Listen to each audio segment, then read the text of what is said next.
Hey guys, Sifu Casey Martin, School of Full and Fighting Arts, Full Circle Gung Fu here in Kernersville, North Carolina. Today's video is going to be on Filipino limb destructions.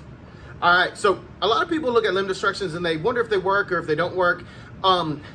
They are not the end all be all, but they're a setup to stuff that can really help you. All right, can you go grab a knife while I talk about this a little bit? Limb destructions and any kind of technique that involves blocking and hitting at the same time, it all comes down to a series of attributes and skill set. So we're going to look at what is the most important thing for a limb destruction to work. We're going to use a training knife when applicable, but first one we're going to look at is the horizontal limb destruction to the inside. Now the most important part about a limb destruction is your block or your parry. All right, some people say, well, it's based on Filipino martial arts, so we got the blade or the strike should be the most important part. Yes and no. If you look at how over here we tend to look at self-defense as a countering system versus an attacking system, and there's a whole nother video for that because I believe in attacking first, but the way that I use limb destructions is if the person is attacking me, I have to block. Now, as he throws a punch, he can throw any punch he wants. We're going to have this completely unscripted, just whatever you feel like, just one and done. All right, so if I punch, if I'm blocking, okay, now if I can get that down and I can block as he's hitting, you see how that strike comes in? That right there was my finger jab, all right? This is my block and my punch. So if I have it down that as he punches, I can block. Now when I start to look at limb destructions, there it was right there. What I'm training, what I want my students to be trained in is as he hits, they're trained to block. Now if they block, they can shoot a finger jab, then get that gunting. As the punch comes in, maybe they come up here with the salute and hit. Maybe they do we call it a choke block, or they come in, panic block coming in.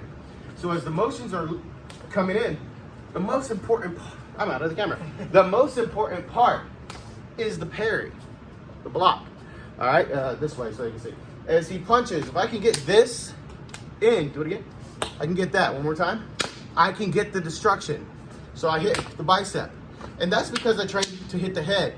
And I trained to hit the body. And I trained to go around the guard to hit with the hook. If he's hitting and I can get that, then as the punch comes in, there's my cut. Right there. Horizontal. Here's my cut. All right, because yes, limb destructions are based off of blade movement. The thing is though, if you have a blade, you can't be making certain motions because you'll cut your wrist. If he does extend the hand, if I block and I pull the blade here, well, you see how my hand comes to the inside? I might get away, I might not. And what I mean is, I might be able to move this. In this position, I've moved myself, I'm safe. The blade won't cut me. But if I come in and pull fast, I might cut my own wrist. Now, the way I got the idea of this is when I was early into Filipino martial arts training, I took a kitchen knife in the house. I was practicing the motions. I didn't cut myself, but I started realizing how easy it would be to cut yourself. Because if I blocked, that blade would come in here. So I started looking at different Filipino martial arts instructors, and what you see is when they do their gunting, the hand, just freeze it.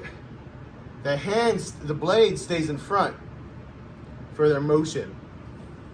Regardless of what they do, once they get that initial limb destruction or that cut, that blade stays in front of their hand. They always know where it is so that they don't cut themselves. So the same thing happens if I'm here parrying and I can place my hand, keep coming, I can place that hand wherever I want. That's my limb destruction. That's how we make it work. The attribute is the block. We're working on the block, the skill set, the head evasion coming in this way here, but hand placement also. There's my gunting. All right, as I come up this way, here. Now, a lot of people might give me some flack for that because I didn't do the traditional idea, just extend your hand, this. That's not what this is for. All right, if you look at the motion, it's like I got a knife, it's cutting the outside of the arm to come in. Or he throws a hook, it's cutting the inside of the arm to come in. So the whole motion is the destruction, not this.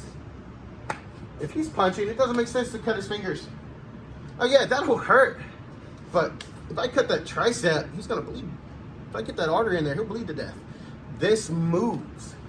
So when you look at the elbow The Seiko limb destruction, for me, it's coming up. Could you bust the hand? Yes, you could. But this is just as valid a destruction because it sets up my other destructions. Again, attribute. I parry. My hand comes up. I hit. If I got a blade, hand comes up. I cut. And my hands never get intertwined. As he comes in, I pass. If you saw all of that motion that just happened, my hands didn't pass each other. They didn't get in the way. And it comes from training. I don't like getting punched in the face. Hit me, hit me. I got to get that block down. And if you get the block, any of the instructions work. All right? Any of them work with the knife. Do you have a question for the camera? Or any questions at all? All right, so as he punches, there's the cut. Here's this motion. All right, that's with the blade. As he punches again, here. He punches with the right hand, and I go here. Look at that. I cut the bicep and the tricep. Now I'm writing his name. All right, he punches, and I'm here. There's my outside horizontal guillotine. But again, if you put this in slow motion, you'll see the first motion is my block, and then I put my hand or my knife wherever I want it to go. He punches. 1, 2, 3. Guys, all fighting, all self-defense, all martial arts come down to attribute development. All right, so if you are training a block, you're training to do Filipino destructions. You're training to do limb destructions. If jab cross, if I'm going here and then there's my elbow to the back of his hand, you got to train the stuff to make it work. So all that was, this bong style motion would be the same thing as if you're shoulder rolling. Attribute development drives technique. You have to have attributes to have skill so that you can use technique. All the technique in the world doesn't mean anything if you don't practice it for real. So again, this is all unscripted. He's punching me. If I get hit, I get hit. I just look at what I can do after the fact. If I can block and move around him and hit, I'm doing good. Same thing happens with Travis. I know someone will see this video and be like, well, you're taller than him. Yes, I'm 6'4". I'm taller than pretty much all of my students. It's gonna be hard for me to find someone taller than me to bring in. So the case in point being, let's back up so your little bitty arms can be on the camera. Sorry. I'm gonna punch Travis now. All right? As long as Travis gets the block, he can put the gunting wherever he wants, and I might even get hit. Oh no, big deal. We're doing martial arts, guys. You get hit. So as this is coming in, there it was.